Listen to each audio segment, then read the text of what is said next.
सम्राट चौधरी को बिहार में योगी मॉडल की जरूरत क्यों आन पड़ी? क्यों बार बार ये चर्चा हो रही है कि सम्राट चौधरी बिहार में भी योगी मॉडल लाना चाहते हैं? दरअसल सम्राट चौधरी बिहार के नए गृह मंत्री बने।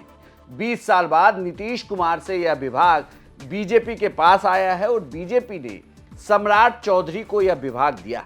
सम्राट चौधरी पर कई बड़े आरोप भी प्रशांत किशोर ने चुनाव के दौरान लगाए, लेकिन इन सब के बावजूद सम्राट चौधरी चुनाव जीत कर आए और बीजेपी ने उन्हें होम मिनिस्ट्री जैसा महत्वपूर्ण पद भी दिया।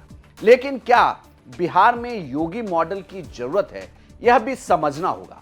बिहार में अभी तक नीतीश कुमार के शासनकाल को सुशासन राज कहा जाता है, मतलब जहां अपराधियों की चलती नहीं, ऑर्गेनाइज्ड क्राइम नहीं होता। ये बात बार बार नीतीश कुमार भी कहते थे, यह बात अब बार बार सम्राट चौधरी भी कर रहे हैं। सम्राट चौधरी ने अपने प्रेस कॉन्फ्रेंस में यह साफ कर दिया कि बिहार में एक तो एंटी रोमियो स्क्वाड बनेगा। आपको याद होगा कि जब योगी सरकार उत्तर प्रदेश में पहली बार आई थी तो उसने इस स्क्वाड की स्थापना की थी। इसके जरिए मंचलों पर नकेल कसने की एक तैयारी थी। साथ ही साथ अपराधियों पर बड़ी कार्रवाई करते हुए कई बड़े अपराधियों को धर दबोचा गया था। सम्राट चौधरी भी इसी दिशा में आगे बढ़ रहे हैं। सम्राट चौधरी ने भी बिहार में एंटी रोमियो स्क्वाड की स्थापना की बात कही है। साथ ही उन्होंने 400 अपराधियों की एक लिस्ट भी तैयार की है, जिसमें कहा जा रहा है कि अब नकेल इन 400 अपराधियों पर कसा जाएगा। इसे कोर्ट को दिया गया है।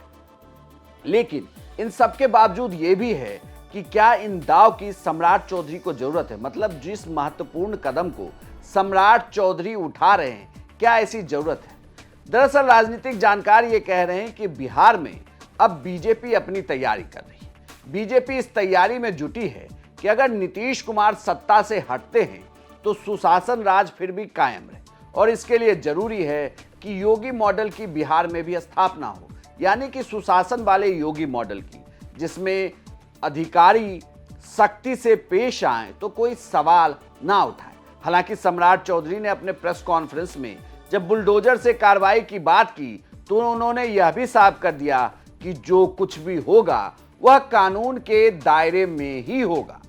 लेकिन इन सब के बावजूद नजर इस बात पर भी टिकी है कि अगर सम्राट चौधरी कड़ा एक्शन लेते हैं तो भले ही कोई विरोध ना करे, लेकिन अगर लकीर नीतीश कुमार से बड़ी होती है तो ये समझ लीजिए कि आने वाले दिनों में बीजेपी उन्हें बड़ी जिम्मेदारी भी देने वाली है। आपको याद होगा कि जब अमित शाह सम्राट चौधरी के लिए प्रचार करने के लिए गए थे तो अमित शाह ने मंच से कहा था कि आप इन्हें जिताइए, बीजेपी बड़ा आदमी बनाने वाली है।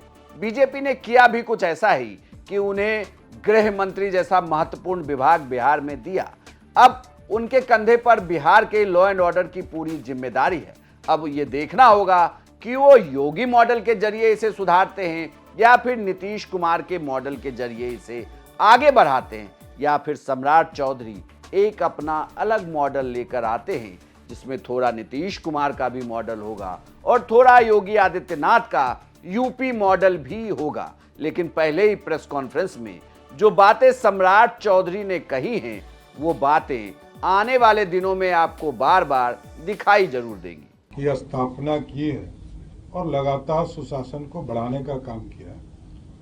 उस कार्य को और आगे बढ़ाने के लिए कई चीजों का निर्देश हम लोगों ने दिया है, चाहे वो लॉ एंड ऑर्डर को और बेहतरीन करने की व्यवस्था करनी हो, जो अपराधी हैं चाहे वो किसी भी स्तर के माफिया हो, जमीन माफिया हो, बालू माफिया हो या शराब माफिया, इसको चिन्हित करने का काम किया जाएगा, उनके खिलाफ कार्रवाई की जाएगी। अब यूपी का मॉडल बिहार में तो बन रहा है, लेकिन देखना होगा कि बीजेपी जिस राह पर बिहार में आगे बढ़ना चाहती है वो क्या नीतीश कुमार के रहते हुए संभव है या नहीं, इस पर भी सबकी नजर होगी। आपकी इस खबर पर क्या राय है, हमें कमेंट बॉक्स में लिखकर बताएं और बिहार की तमाम खबरों के लिए आप देखते रहिए सिर्फ बिहार तक।